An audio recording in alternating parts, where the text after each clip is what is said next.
Nuevamente, un saludo a cada uno.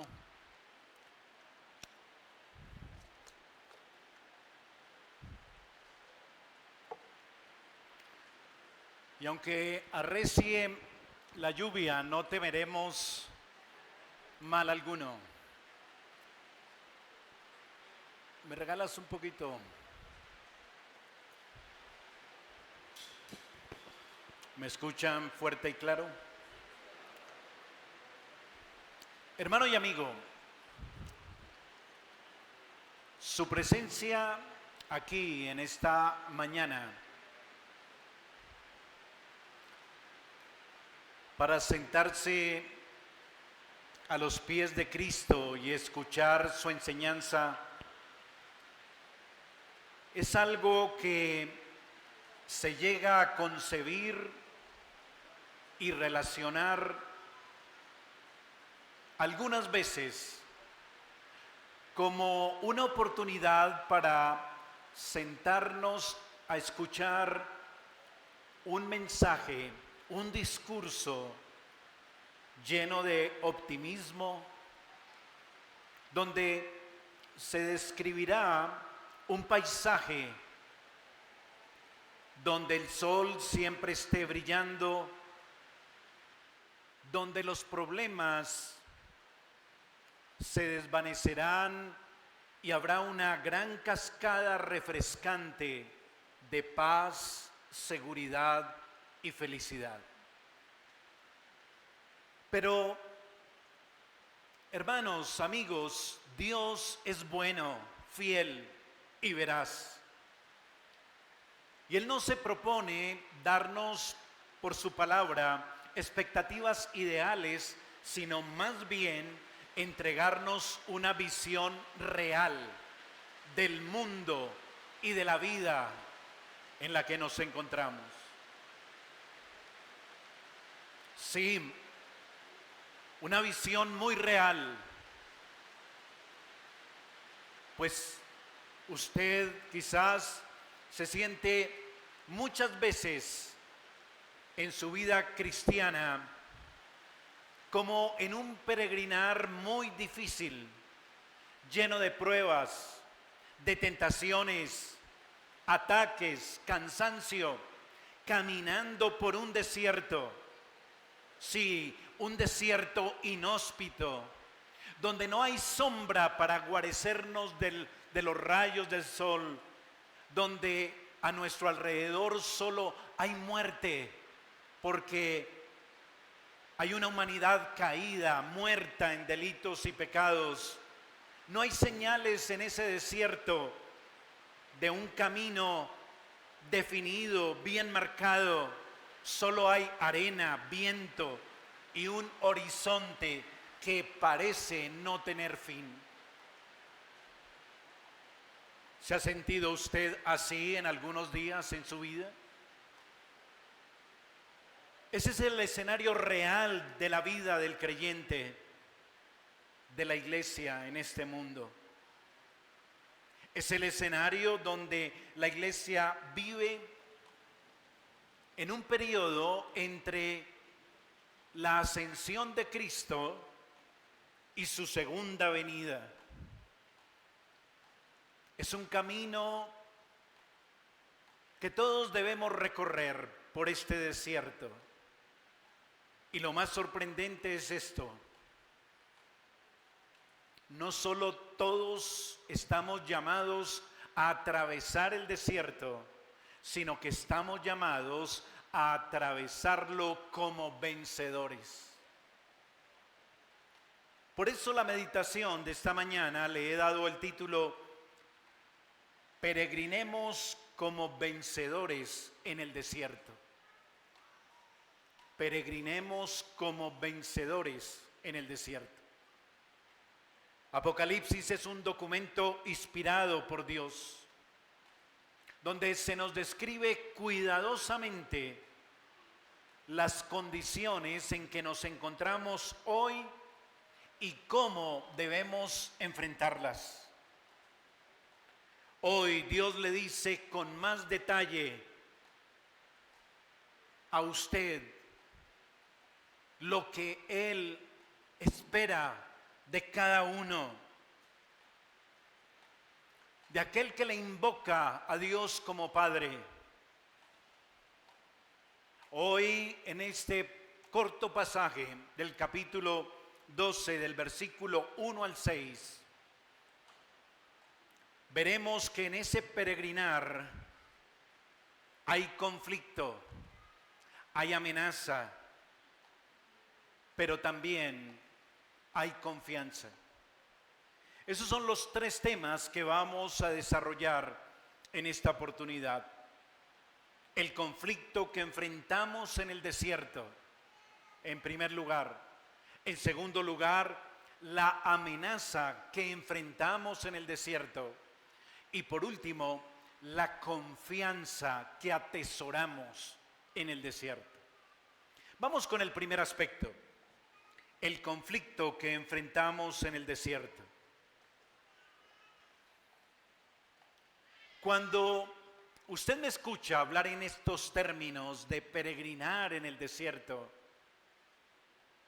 seguramente esto lo lleva a usted a pensar en una serie de experiencias y desafíos grandes y difíciles para nuestro caminar diario.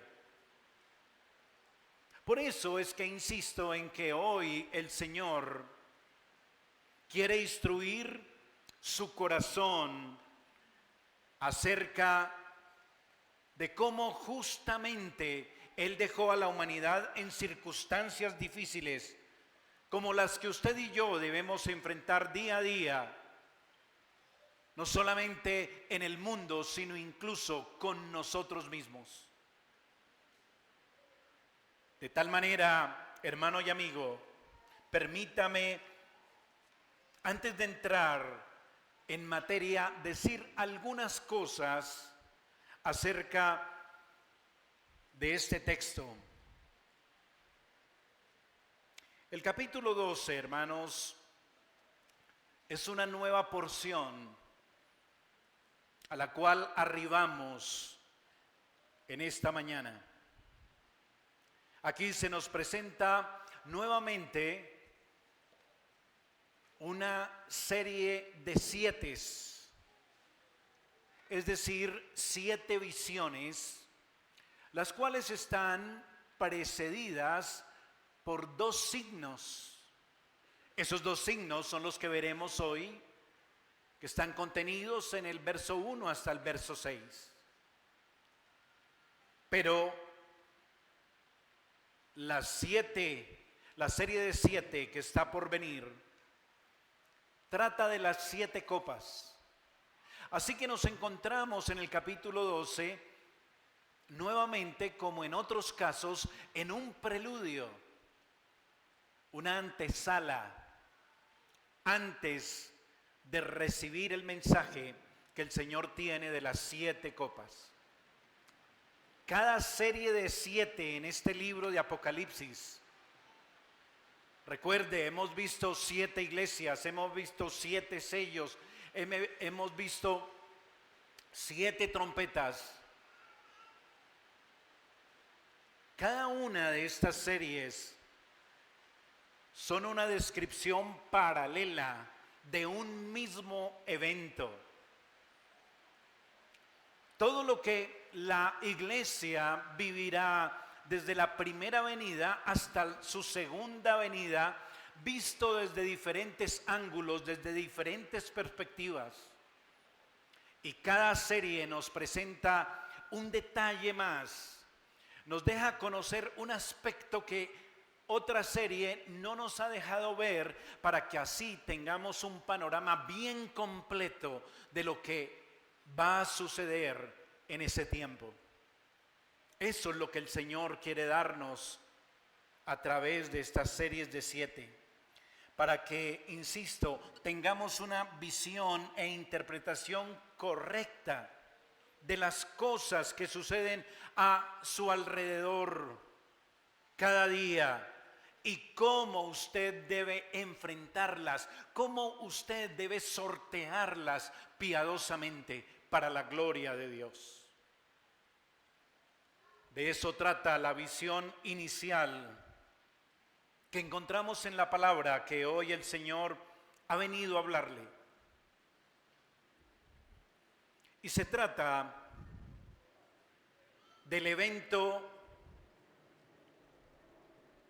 que sucedió hace mucho tiempo.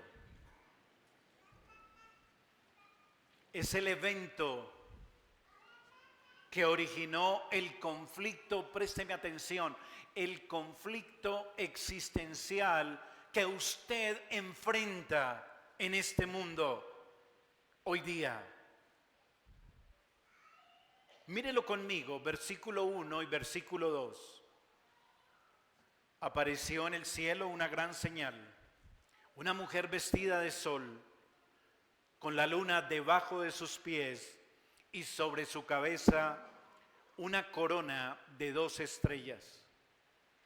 Y estando encinta, clamaba con dolores de parto en la angustia del alumbramiento.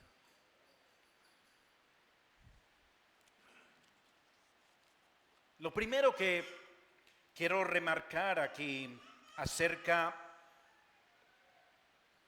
de esta señal es que hacemos parte de un conflicto muy antiguo. Sí, usted como creyente hace parte de un conflicto muy antiguo. Los versículos 1 al 6 nos presentan 3 personajes o actores en este conflicto. El primero, como acabamos de leer, está descrito de una manera muy particular. Dice que es una mujer encinta. ¿Sí lo notó?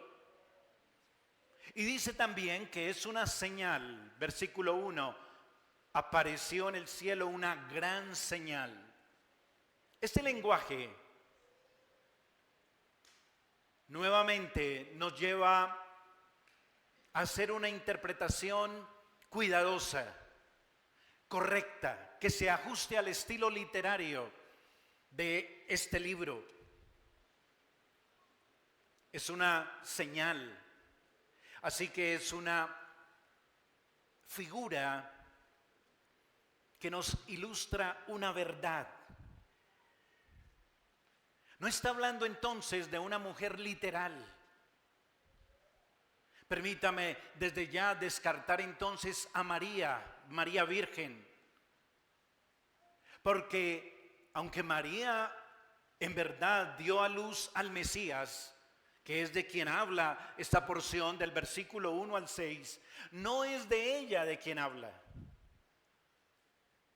Porque este lenguaje es un lenguaje simbólico. Así que descarte usted a María, aunque no del todo, porque en cierto sentido sí hay una relación con ella, como vamos a verlo. Esta mujer tiene características puntuales. Y quizás en su Biblia hay unas notas que hacen de este versículo una conexión con otro pasaje del Génesis. Quiero que vaya a Génesis capítulo 37, versículo 9. En su Biblia impresa o en su Biblia digital, vaya, mire, pose sus lindos ojos en las Sagradas Escrituras, que es la palabra de Dios. No me mire a mí, mire el texto bíblico. ¿Lo tiene? Dice, soñó aún otro sueño y lo contó a sus hermanos diciendo, he aquí que he soñado otro sueño y he aquí que el sol y la luna y 11 estrellas se inclinaban a mí. Y lo contó a su padre y a sus hermanos, y su padre le reprendió y le dijo, ¿qué sueño es este que soñaste? ¿Acaso vendremos yo y tu madre y tus hermanos a postrarnos delante de ti? Bueno, pues este pasaje está en el contexto de la familia de Jacob, ¿lo recuerda? Y sus 12 hijos. Uno de ellos, José. Y José tuvo un sueño. Y ese sueño es el que él dice que le cuenta a su padre. He aquí que el sol y la luna y 11 estrellas. Claro, Jacob interpretó bien el sueño de José. Dijo, o sea que yo soy el sol, mi esposa es la luna, y los 11 son sus hermanos, y con usted son 12 estrellas. Si nota la relación directa que hay entre estos dos pasajes. Jacob, déjeme insistir, interpretó la visión correcta de su hijo José. El sol y la luna otra vez representan a él y su esposa. Las 11 estrellas eran sus 11 hijos, 12 contando a José también. Así que la mujer representa esto, hermanos. Recuerde que la Biblia se interpreta ¿cómo? Con la misma Biblia. La mujer representa un pueblo al que se le dio la promesa de que de este nacería la simiente de la mujer, que se le anunció también a Eva. Recuerda que a Eva se le anunció que de ella nacería una simiente que aplastaría la cabeza del diablo. Y después vino todo un proceso. Y el Señor nos deja ver que en este proceso Él conforma un pueblo. El pueblo de Israel, con 12 tribus. Y que de esas 12 tribus entonces también el Señor confirma que de allí saldrá y vendrá la simiente prometida en el paraíso a Eva. Así que esta mujer es el pueblo de Dios. Es la iglesia del antiguo pacto. El Israel nacional conformado por 12 tribus, pero que a la vez es el tipo del Israel espiritual edificado sobre el fundamento de los 12 apóstoles, como dice Efesios. La iglesia que está edificada sobre el fundamento de los apóstoles y profetas. Y este pueblo, esta iglesia de todos los tiempos, es la iglesia que lleva a Cristo en su seno durante toda la historia de la redención. Sí, el pueblo de Dios del antiguo y del nuevo pacto lleva durante toda su historia a Cristo en su seno. En el antiguo pacto como una promesa, en el nuevo pacto como una esperanza viva. Israel, la iglesia del antiguo pacto, esperaba generación tras generación, recuerda, con anhelo, esperaba el cumplimiento del nacimiento del Mesías prometido. Cada generación, déjeme insistir, en medio de sufrimientos, en medio de gran dolor, esperando, gimiendo por el nacimiento de la promesa bajo el antiguo pacto. Pero también la iglesia ahora camina en este mundo con una esperanza viva, esperando la manifestación del Hijo de Dios. La mujer de este texto es la iglesia gloriosa de todas las épocas. Note que dice vestida de sol, porque está vestida de Cristo, el sol de justicia. A través de todo el tiempo transita vestida de sol, y por eso delante de Dios va siendo objeto de su gracia, de su cuidado, en su peregrinar por el desierto, aunque sufriente, angustiada, avanza vencedora, coronada de estrellas y embestida de autoridad. Esa es la iglesia del Señor, desde el Antiguo Testamento hasta el Nuevo Testamento. y el tiempo de la segunda venida. Apareció en el cielo una gran señal, dice el versículo 1. Esta visión es la visión o la manera como Dios ve a su pueblo y se lo está presentando a Juan. Así es como Dios ve a la iglesia, su elegida, que dará a luz la simiente, Jesucristo, que es la simiente, quien tendrá una descendencia incontable de todo pueblo, raza, nación. Una descendencia que ha sido sellada, medida, pero es una descendencia que se encuentra en continuo conflicto con la descendencia de la serpiente. Y ese conflicto será durante todo el tiempo, desde el día en que el Señor le dijo a Eva: y pondré enemistad entre ti y la mujer, y entre tu simiente y la simiente suya. Esta te herirá en la cabeza y tú le herirás en el calcañar. ¿Cuándo inició ese conflicto, hermano y amigo? ¿Ayer? ¿Antier? Ese conflicto inició hace más de 4000 años. Y usted, si es creyente, hoy el Señor le dice que es parte de ese conflicto.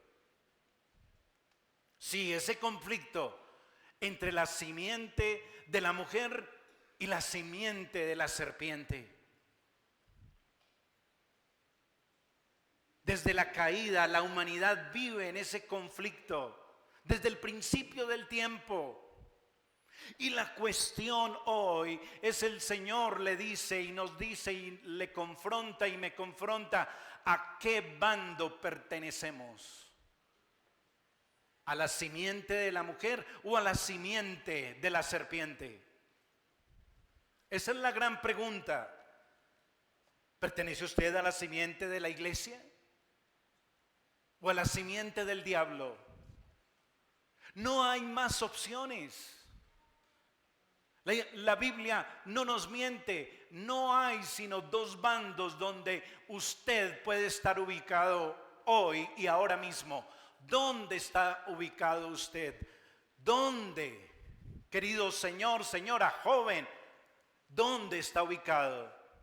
¿En la simiente de la iglesia o en la simiente de Satanás?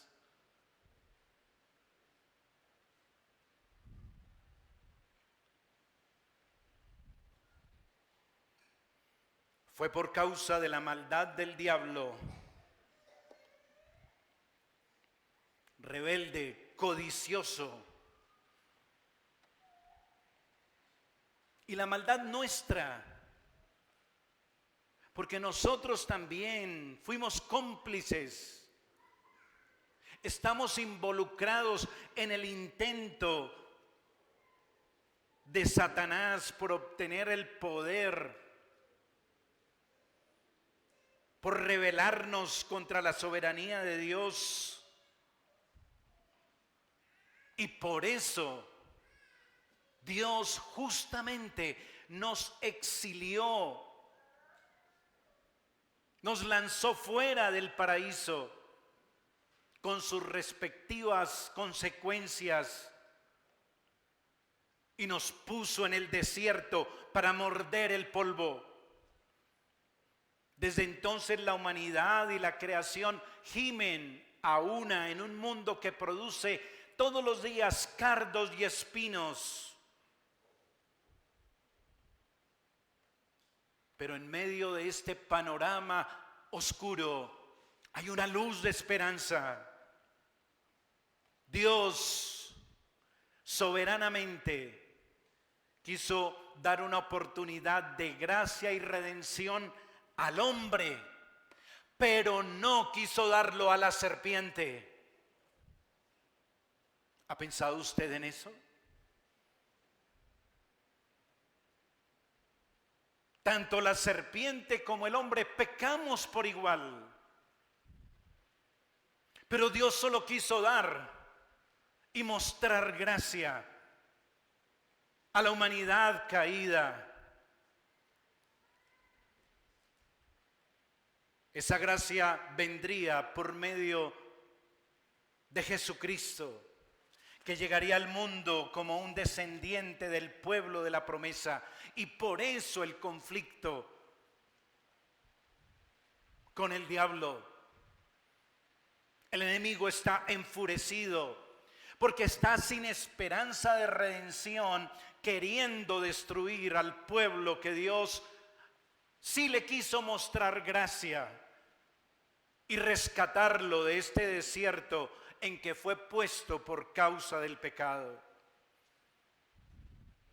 Hermano, cada vez que usted predica el evangelio,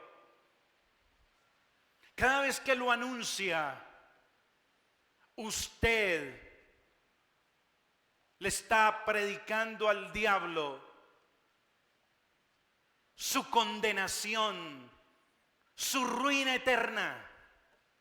Porque finalmente el evangelio, aunque lo escucharon Adán y Eva, iba dirigido a Satanás diciéndole que no tendrá redención, sino que perecerá y se arruinará eternamente, y su castigo será por los siglos de los siglos. Y a pesar que ese conflicto lleva tiempo,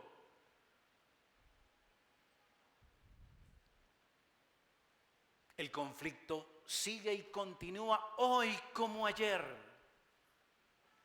Y usted es parte del conflicto. Sí, usted es parte del conflicto. Ya sea que esté en el bando de los hijos de la serpiente o que esté en el bando de la iglesia. Si usted está en el bando de los hijos de la serpiente, pues usted está en ese conflicto hoy día. Porque usted sigue peleando con Dios. Usted sigue rebelde a Dios. Usted sigue rechazando el evangelio. Usted sigue haciendo su voluntad. Usted sigue haciendo la inclinación de su corazón caído. Y desafiando a su Creador. Y desafiando a la simiente del Creador, que somos nosotros, la iglesia. Y sigue burlándose del creyente. Y sigue desafiando a los cristianos. Y sigue intolerante con la fe, con la vida que llevamos. Y nosotros, si somos fieles, estamos en conflicto con la simiente del enemigo, predicándole a usted que es del otro bando el evangelio, llamándolo al arrepentimiento, diciéndole que su alma está condenada en el infierno hasta que no reconozca a Dios y en arrepentimiento y fe abrace a Cristo y sea salvo.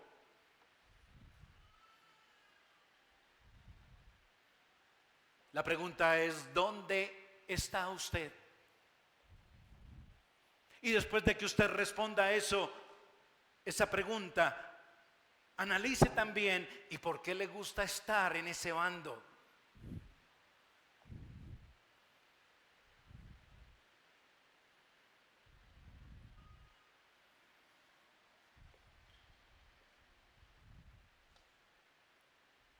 El creyente, como parte del pueblo de Dios, debe mantenerse en este conflicto fiel y firme en la fe, combatiendo, siendo vencedor en Cristo, a pesar de que el conflicto es duro y a pesar también que la amenaza es muy grande. Y eso me lleva al segundo punto, precisamente, la amenaza que enfrentamos en el desierto. Ya vimos el conflicto que enfrentamos en el desierto, que es este mundo. El por qué estamos en este mundo. Eso no lo deja ver en esta gran señal, en ese verso 1 y 2 que acabamos de analizar. Así que miremos la amenaza que enfrentamos en el desierto. Lo que es su palabra, la palabra del Señor tiene para usted esta mañana, confirma que el Señor en su interés quiere darle a conocer la causa de tantas cosas que usted ve, vive y que aparentemente le son contradictorias. Sí, hay muchas cosas que vivimos que aparentemente parecen contradictorias cuando las contrastamos con ciertas expectativas optimistas y románticas pero equivocadas de lo que debe ser la vida de un hijo de Dios en este mundo. Algunos pueden llegar a albergar en su corazón, siendo verdaderos creyentes, que por ser objetos de la gracia y el beneplácito especial de Dios, durante su corta estancia y peregrinar en este mundo, solo van a vivir bien. Sí va a haber problemas, pero se van a solucionar todos los problemas. Vamos a vivir en paz, vamos a vivir prósperos, vamos a vivir bien, por lo menos satisfactoriamente. Pero cuando miramos la realidad, las cosas no son así, ¿verdad? Enfrentamos muchos problemas en este mundo. Y Dios no quiere maquillar la verdad, no quiere encubrirla. Él describe claramente lo que podemos esperar aquí y ahora y cómo debemos estar preparados para actuar conforme a lo que Dios espera de su pueblo, lo que Dios espera de usted, lo que Dios espera de mí. Por eso nos muestra en primer lugar el aparente poder y autoridad de nuestro enemigo.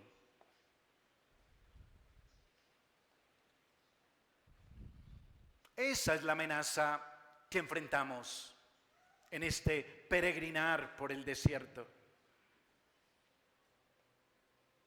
Y lo he puesto en estos términos, el aparente poder y autoridad de nuestro enemigo.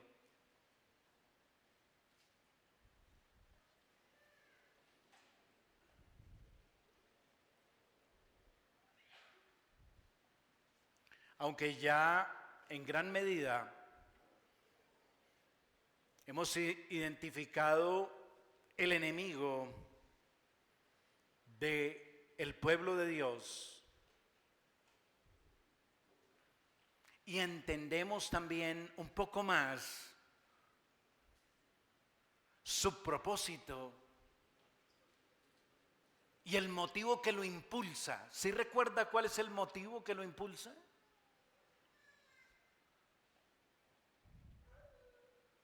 Está condenado de manera irreversible. La humanidad no.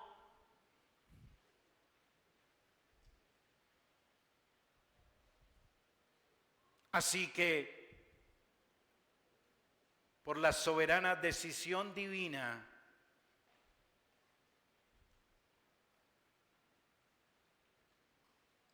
Él quiso darle salvación al hombre que pecó igual que él. Y ahora Dios también soberanamente le permite al enemigo desplegar su ira hasta donde Él le dé permiso, porque Dios sigue siendo soberano. Así como cuando leemos la historia de Job en el Antiguo Testamento. ¿Lo recuerda? Y el enemigo quiere dañar a este siervo de Dios y Dios le dice, bueno, tóquelo, pero solo hasta aquí. Tiene que sujetarse al permiso de Dios. Así que aquí en este texto, ahora se nos describe otro personaje, o este personaje de manera más cuidadosa. Ya identificamos un primer personaje, lo recuerda la mujer encinta. Ahora, del verso 3 en adelante, hay otra señal con otro personaje. Se trata de un dragón. Y esta es otra señal, otra figura simbólica como la anterior, que debemos identificar, o mejor, que debemos interpretar con la misma norma que identificamos e interpretamos la pasada. Mira el versículo 3. También apareció otra señal en el cielo. He aquí un dragón escarlata que tenía 7 cabezas y 10 cuernos en sus cabezas, y en sus cabezas 7 diademas, y su cola arrastraba la tercera parte de las estrellas del cielo. Hasta ahí déjeme leer, por favor. Si usted mira el versículo 3,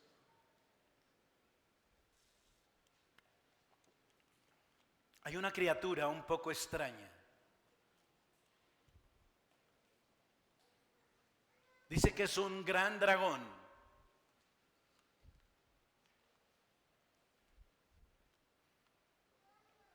¿Y qué color tiene? ¿Y qué color es el escarlata? Rojo. Y no sé si usted se ha fijado, cuando va por la calle y ve el pare en una esquina, ¿cuál es el color del fondo de ese pare? Y cuando mira el semáforo, hay una luz que es roja. Y cuando usted se acerca a un lugar peligroso, hay un anuncio en rojo. Este personaje es rojo porque es peligroso, es vengativo, es de mucho cuidado.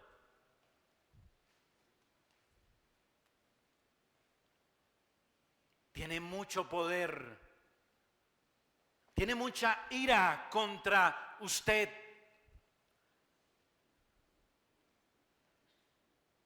Tiene 7 cabezas, dice el versículo 3.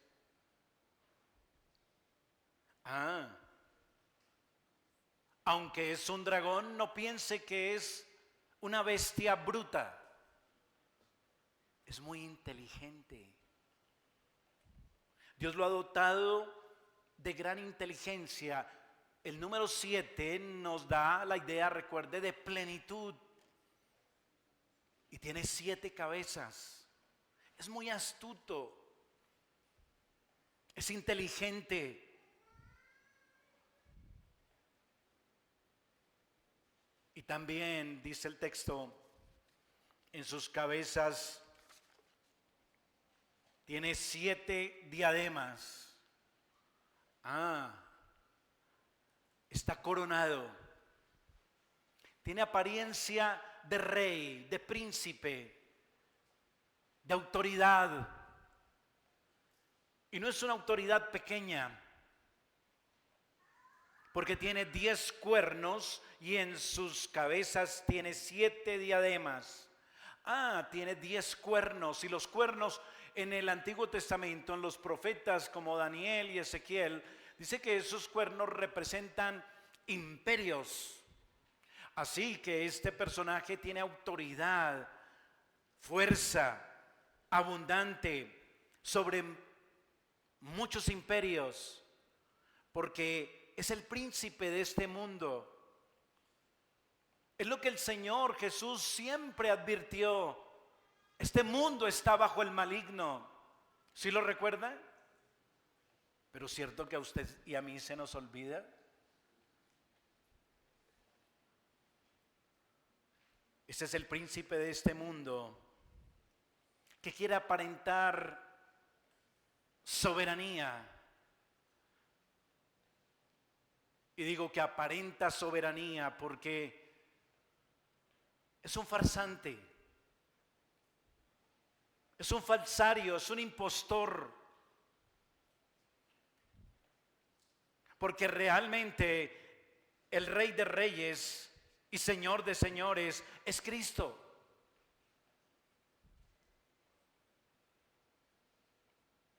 Este dragón, esta serpiente antigua, este diablo se nos describe entonces muy poderoso, feroz, astuto, cruel. Quiere acabar con el pueblo de Dios. Y cuenta con un gran ejército a su favor y a su mando para ayudarle. Versículo 4, y su cola arrastraba la tercera parte de las estrellas del cielo. Como dice un autor, por gracia de Dios es solo la tercera parte. Así que hay 2/3 partes que no trabajan para el diablo. Pero esta tercera parte es muy grande. Son legiones de demonios. Y no solamente se nos describe su ferocidad, su condición, la autoridad que se le ha dado, sino que también, en segundo lugar, aquí nos habla del propósito de nuestro enemigo. Ese es el enemigo de siempre, el archienemigo del reino. Este enemigo sabe su desdichada condición. Déjeme volver a repetirlo. Está condenado de manera irreversible a la ruina eterna. Pero quiere desafiar hasta donde sea posible a Dios. Y por eso busca frustrar su plan de salvación. Y su plan de salvación tiene un eje central. Y ese eje central de la salvación es ¿quién? ¿Quién? Cristo. Hermanos, ¿están conmigo? No los veo conmigo. No los oigo conmigo. ¿Quién es el eje central del plan de salvación? Cristo. Es Cristo. ¿Y quién es el hijo de la promesa? Cristo. ¿Y cuál es la simiente prometida que aplastaría la cabeza del enemigo? Cristo. Así que el enemigo quiere frustrar ese plan de salvación. Él quiere frustrar el nacimiento del hijo prometido, la descendencia de la mujer que aplastará el cráneo del enemigo definitivamente. Y por eso aquí se presenta como su primer objetivo, evitar su nacimiento, frustrar su misión salvadora. Mire el versículo 4. Dice, y su cola arrastraba la tercera parte de las estrellas del cielo y las arrojó sobre la tierra. Y el dragón se paró frente a la mujer que estaba para dar a luz, a fin de devorar a su hijo tan pronto como naciese. Ahí está nuevamente el conflicto. Y aquí se nos describe el propósito de este enemigo. Su objetivo primario, evitar el nacimiento del eje central del plan de salvación. La historia de la redención ilustra muy bien ese conflicto y cómo se proponía el antagonista de Dios y de su pueblo impedir el plan divino. Y usted y yo podemos dar un repaso aquí y ahora, vuelo de pájaro, que nos conectará con la historia de ese conflicto y cómo el enemigo estaba parado siempre al frente de la mujer, esperando devorar al hijo que estaba por nacer. ¿O se acuerda de la historia de Caín y Abel? Desde el primer momento el enemigo quiso frustrar que viniera la descendencia de la mujer. Y ya vimos Génesis. ¿Usted se acuerda de todo ese proceso? Y como en Egipto la hambruna casi acaba con el pueblo de Israel.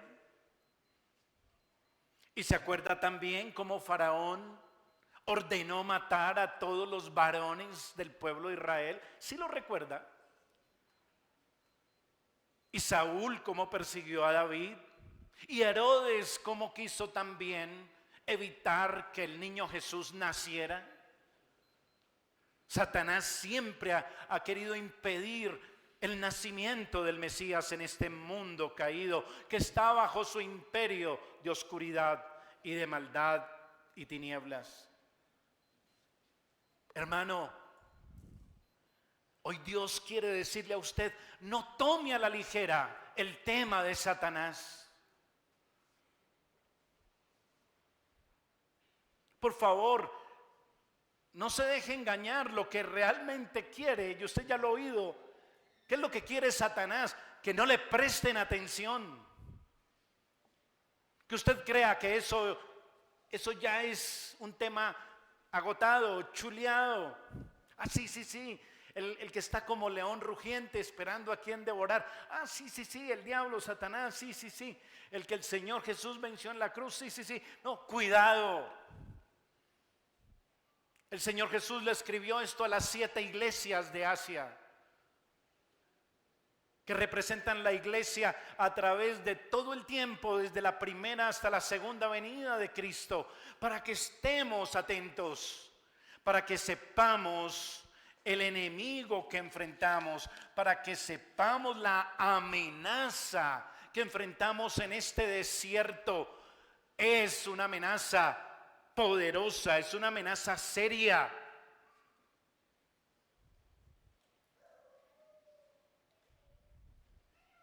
No lo tome a la ligera.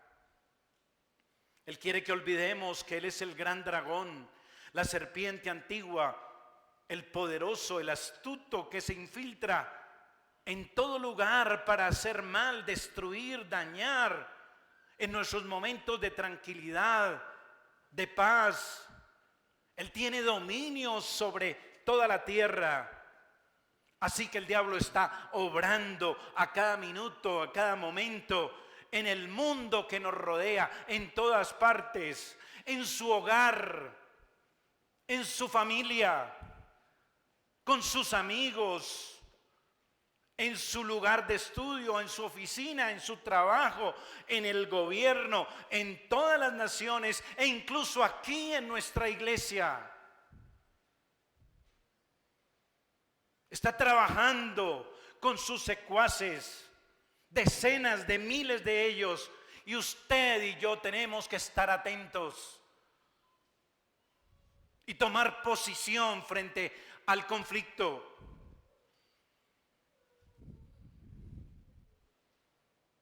Hermanos, este mensaje del Señor es lleno de amor a favor de nuestras almas, para cuidarnos del gran peligro en que estamos. El enemigo intenta frustrar la obra de Dios, pero no podrá. Usted está advertido hoy por el Señor de los planes del dragón y de su poder. Y es importante que sepa también que aunque ya nació la simiente, el enemigo sigue enfurecido con su descendencia, la descendencia de la simiente, que es la iglesia, que es usted. Cada día lo busca a usted, lo persigue a usted, lo tienta a usted, lo engaña a usted, lo distrae a usted, para que el Cristo que lleva a usted en su alma no pueda salir a la luz y reflejar la gloria de Cristo al mundo que está en tinieblas.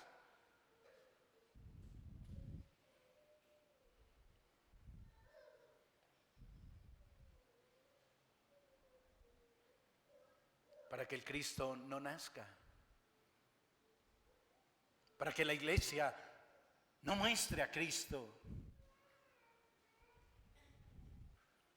La iglesia en un sentido aún está por dar a luz a Cristo. Su misión es mostrarlo al mundo, darlo a luz en medio de este mundo asentado en tinieblas del pecado. Por eso las 7 iglesias fue la introducción y se nos llamó a no transigir con el mundo, con el demonio, sino ser vencedores. ¿Lo recuerda? Dios le llama a usted hoy la atención de manera especial y amorosa.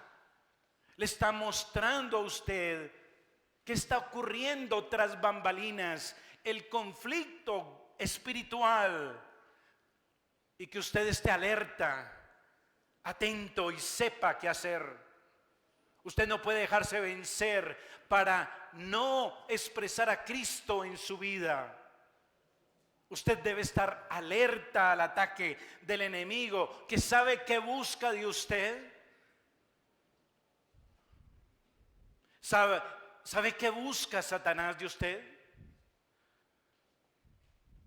Que usted no exprese a Cristo, sino que exprese su anticristo, el anticristo de su naturaleza caída. Que usted exprese su egoísmo, su orgullo, su carnalidad, su mundanalidad, su codicia, su envidia, su engaño, su mentira, su ira, su conflicto, su desprecio, su corrupción, su inmoralidad, su idolatría. Eso es lo que el diablo está queriendo que usted muestre y exprese.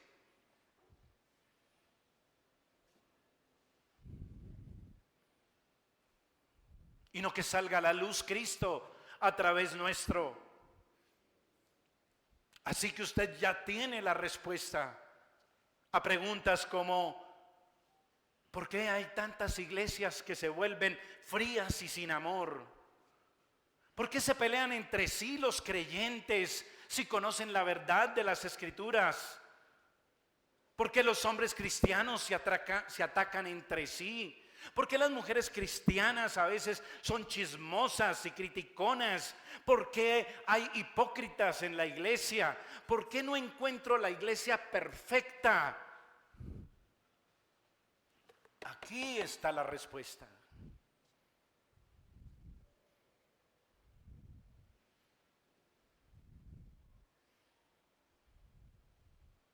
Usted hoy nuevamente recibe del Señor amorosamente este llamado: peregrine en el desierto como un vencedor, aun cuando el dragón ruge en el desierto de este mundo caído en el que vivimos.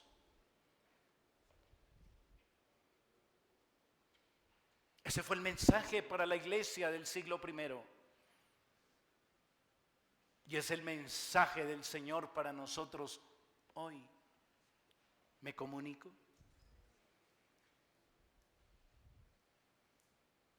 ¿Qué prefiere usted dar a luz?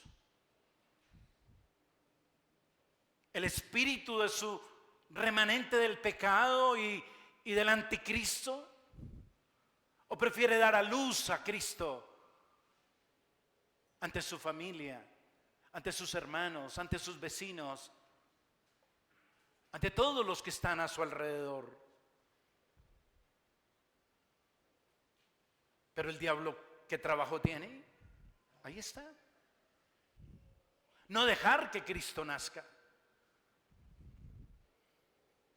Y cada vez que usted le sigue el juego al enemigo, usted, hermano, usted debe reconocer con dolor y con tristeza que usted y yo nos convertimos en mercenarios.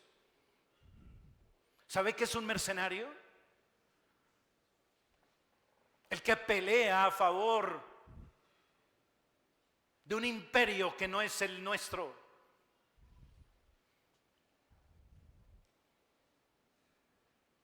Así que el Señor nos anima amorosamente, mostrándonos esta gran verdad. Por eso nos dice, por último, que hay una confianza que atesoramos en el desierto. Así que ya hemos visto que hay un conflicto que enfrentamos en el desierto, que nos enfrentamos a un gran enemigo en el desierto, una gran amenaza, pero el Señor nos anima y nos dice que tenemos una confianza que debemos atesorar en el desierto. Una y otra vez a lo largo de la historia vemos lo que Satanás está haciendo: destruir, matar. Ese es el conflicto espiritual de todas las épocas y está empeorando. Quiere impedir incluso que Cristo venga y que su iglesia se conforme a su imagen cuando Él venga por segunda vez. Pero no lo logrará. Versículo 5. Y ella dio a luz un hijo varón, que regirá con vara de hierro a todas las naciones, y su hijo fue arrebatado para Dios y para su trono.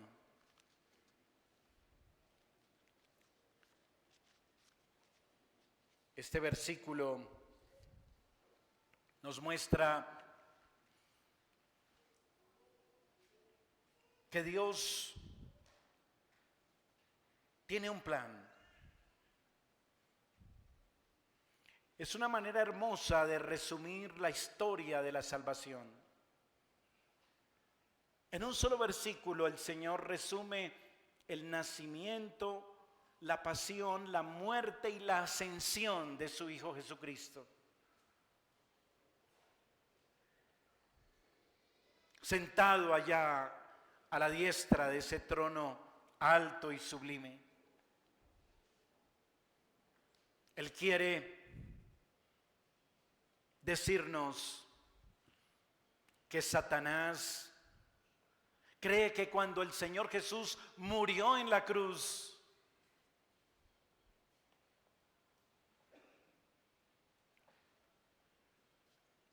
ganó la victoria. Pero resulta que fue lo contrario.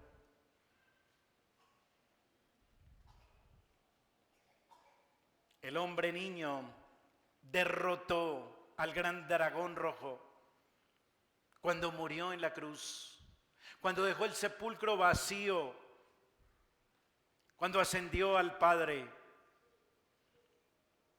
Ese día aplastó la cabeza de la serpiente. Como dice Hebreos 2, con su muerte destruyó a aquel que tenía el imperio y el poder de la muerte, es decir, el diablo, dice textualmente Hebreos. Esa es nuestra confianza, hermano. El diablo está vencido. Y por eso la mujer puede huir y peregrinar por el desierto. Versículo 6. Y la mujer huyó al desierto, donde tiene lugar preparado por Dios para que allí la sustenten por 1260 días. Somos protegidos, hermanos, en el desierto, en medio del conflicto. Cristo ha vencido en la cruz. El gran dragón ruge, pero el Hijo de Dios reina. Él recibió de la mano del que estaba sentado en el trono el rollo y Él es el que ahora gobierna. ¿Lo recuerda? Sí, la mujer va al desierto. El pueblo de Dios tiene que pasar por el desierto. Es justo que pasemos por el desierto. ¿O es que usted se cree tan bueno que no tiene por qué pasar por el desierto? Cuidado, su corazón es engañoso. Pero yo, ¿por qué, pastor? Si yo soy un buen cristiano,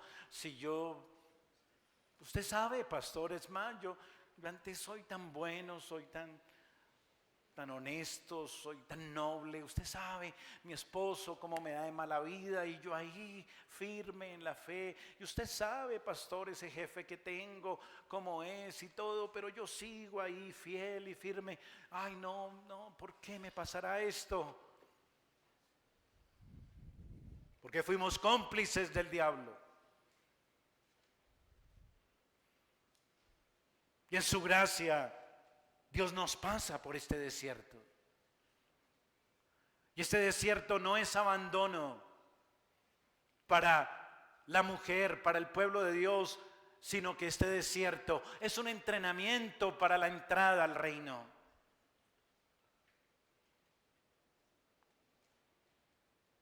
Es una preservación divina para crecer en fe, en amor, en fidelidad a nuestro Dios.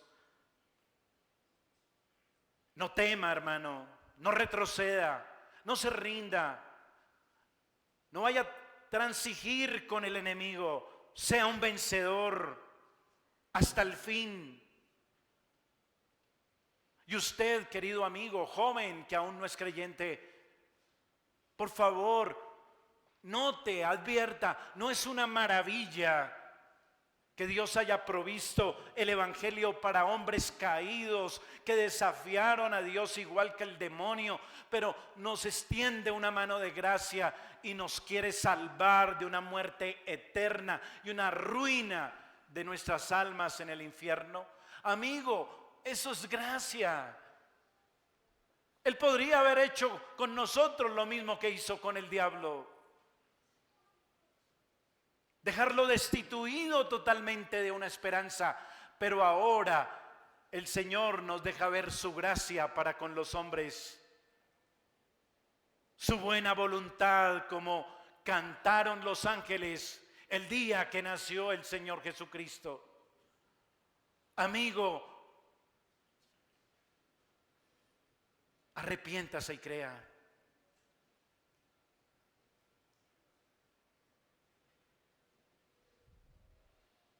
Reciba esta gracia de Dios en Cristo.